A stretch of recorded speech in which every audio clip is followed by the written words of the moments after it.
ઉના તાલુકાના અહેમદપુર માંડવી બીચ પર બીચ ફેસ્ટિવલને લઈ તૈયારીઓ પૂરજોશમાં। આવતીકાલ તારીખ 24, 25, 26 જાન્યુઆરીના રોજ યોજાશે આ બીચ ફેસ્ટિવલ કાર્યક્રમ। 6 દિવસ પૂર્વે જિલ્લા કલેક્ટર જાડેજાએ લીધી હતી સરપ્રાઇઝ વિઝિટ। ગીર સોમનાથ જિલ્લા પ્રશાસન અને ગુજરાત પ્રવાસન વિભાગના અનુક્રમે થશે આયોજન। આ યોજાયેલ બીચ ફેસ્ટિવલમાં 3 દિવસ યોજાશે વિવિધ કાર્યક્રમો, જેમાં ગુજરાતના વિવિધ કલાકારો આ કાર્યક્રમમાં રહેશે ઉપસ્થિત। વોઇસ ઓફ ગીર ન્યૂઝ સાથે રાકેશ દવે, ઉના।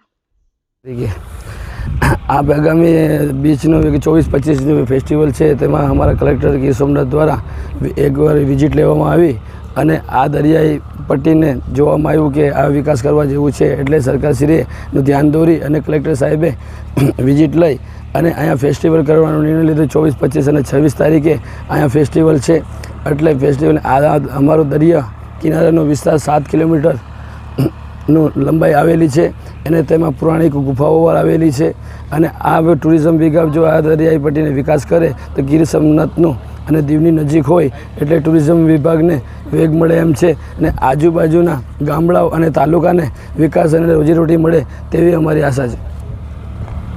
नो परिचय धर्मेन्द्रगिरी बालुगिरी गोस्वामी एडवेन्चर वॉटर स्पोर्ट्स समुद्री सेवा ट्रस्टना संचालक।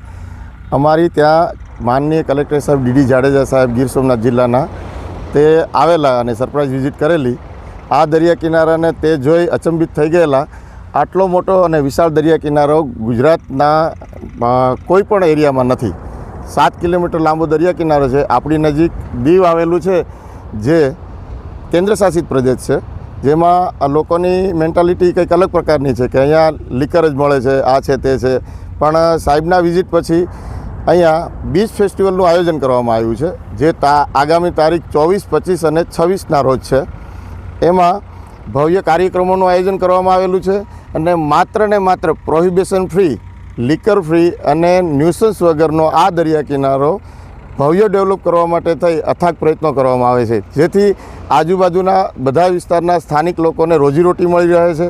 અને જે લોકોની મેન્ટાલિટી એવી છે કે માત્ર દીવમાં દારૂ અને દરિયો જોવા માટે જવાનું, તો એવું નથી। અહીંયા ઘણી બધી પ્રવૃત્તિઓ છે, જેમ કે અમારા દ્વારા ડોલ્ફિન સફારી કરવામાં આવે છે, અહીંયા કોરલ આઇલેન્ડ છે, પછી ઓક્ટોપસ દેખાડવામાં આવે છે, ક્રેબ દેખાડવામાં આવે છે, સી ટર્ટલના નેસ્ટ દેખાડવામાં આવે છે।